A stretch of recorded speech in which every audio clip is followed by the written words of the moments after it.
Hello again. Today I wanted to do a bike check on my beloved Otso Voytek fatbike.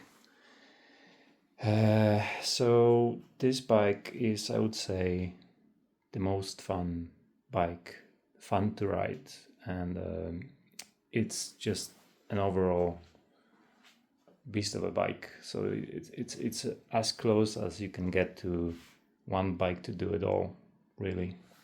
So it is a fat bike, but as you can see here, it's configured to be running with 29-inch tires, 29 plus actually. So these tires are 3-inch wide. It's the maximum that you can actually run on this bike. I would say it still has an ample clearance here, but it's officially rated to 3-inch with a 29 plus size, and this is a size large. And also additional feature that it has is this really nice lathe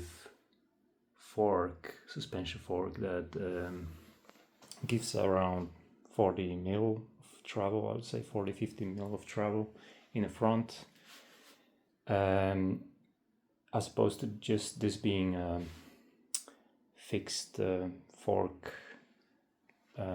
This is really made for Icelandic conditions, I would say, with the washboards from hell and so on.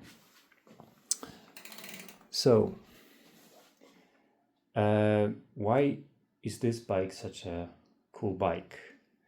Well, it's for many reasons, and it has been called a shapeshifter by some online magazine, and I would totally agree with this term, because it can literally shift shapes and change characters on the fly. So it really depends on what kind of wheels you put onto it.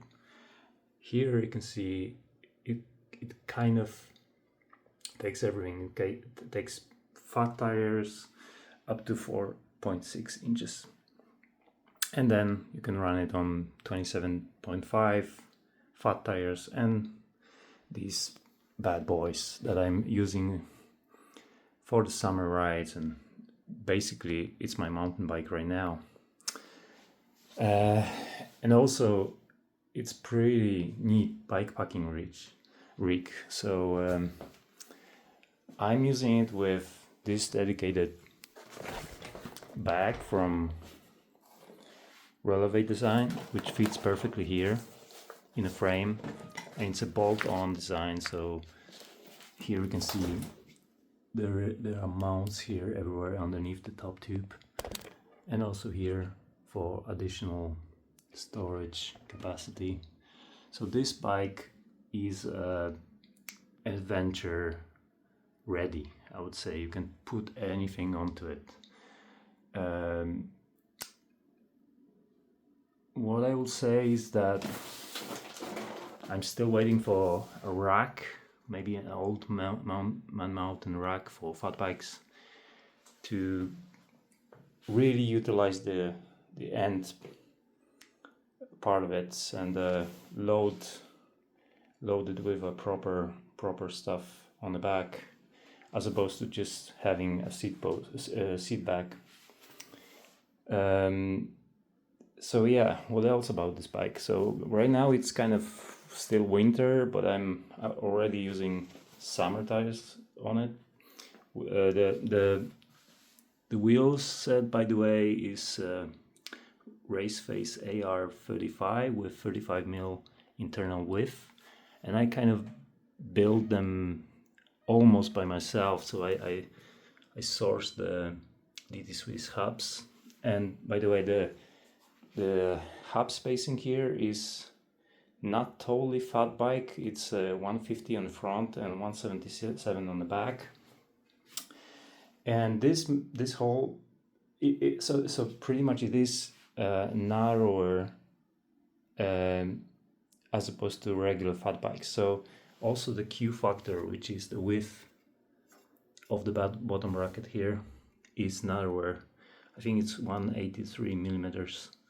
So it makes for a ride that is very similar to just regular, let's say, mountain bike ride. So it doesn't really feel that wide when you ride on it. You know, this horseback almost riding style which you have on the regular fat bikes. And yeah, that's why I'm so happy with it. I have it for almost 5 years already, and really it has been my go-to bike when the weather is bad, to be honest. So it is only for one buy,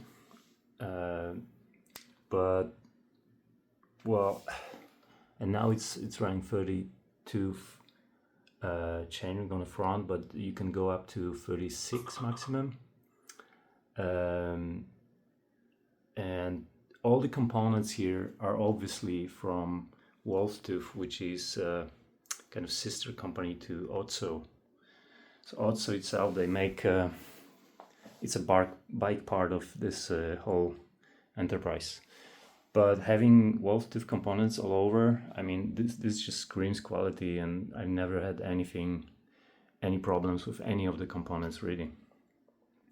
What I did is some tweaking of the drivetrain. I made it was a SLX 11-speed. I upgraded the rear mech.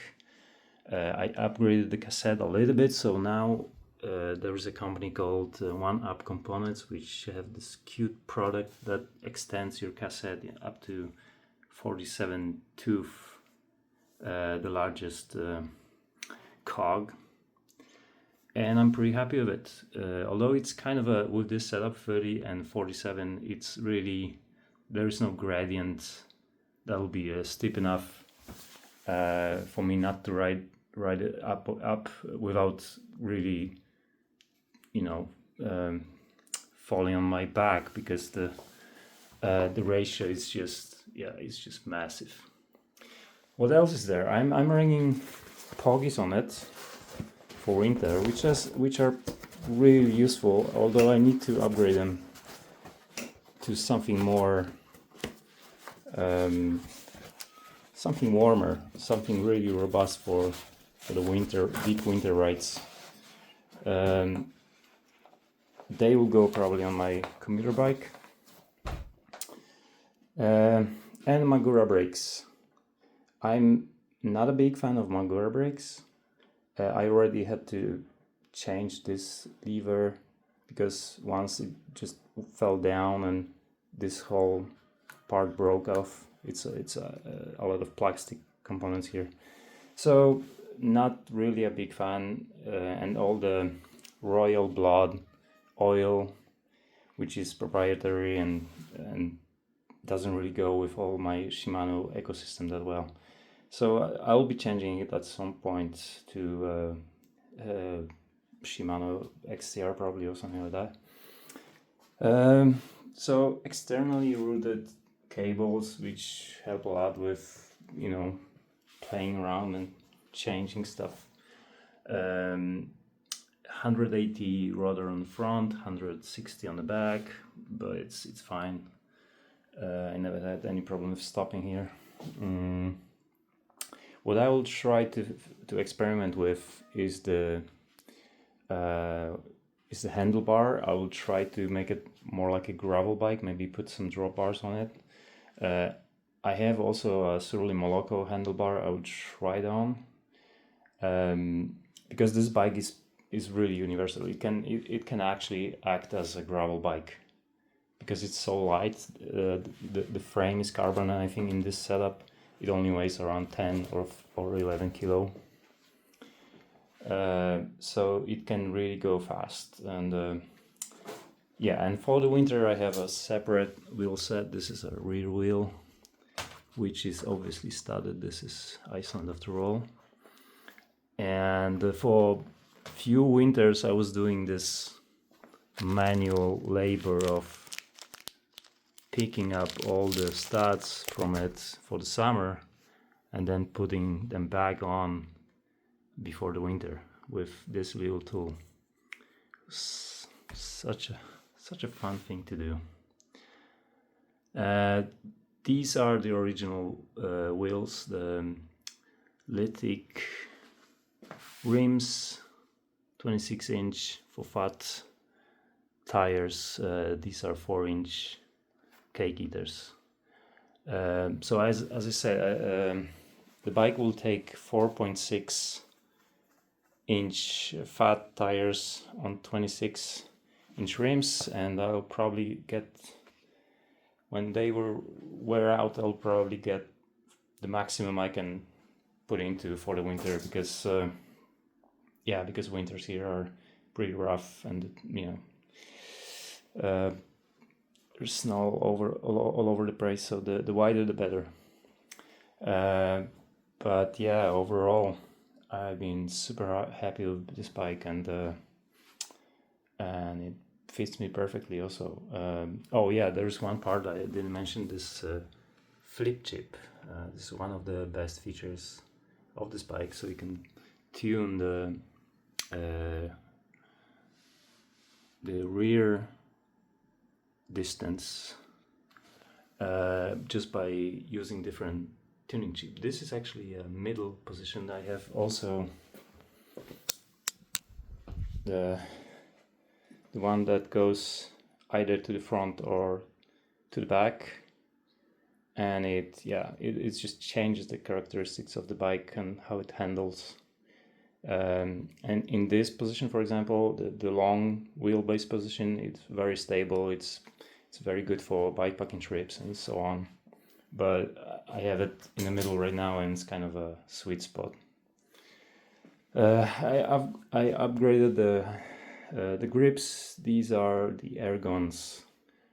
I don't remember, the ER something, the newest ones. These are very comfy. A lot of options to hold the handlebar, so you can rest your hands on them, and they don't get numb that fast. Yeah, so this is my beloved bike. I truly love it, and right now there is a second generation coming up, or already out there, and it sounds even better. They made this flip chip, but for the head tube, which means that you can change the angle of your head tube, really, and even further adjust the characteristics of your ride. So this is brilliant engineering, in my opinion, and more bikes have to supposed to go this way. More companies should invent like this. So I would definitely upgrade to second generation at some point, because, as I said, this bike doesn't go anywhere. Even though it's, I think, 2017 model, but it's holding up so good. I mean, it's just it's a future-proof bike. So I think the frame set right now goes for $1,800 or something like that. So it's not that expensive. And as I say, it's pretty lightweight for what it can do, and it's a full-blown fat bike, to be honest. So it really can do both the winter and the summer mountain bike rides, and anything in between, really. So that has been an overview of the Otso Voytek.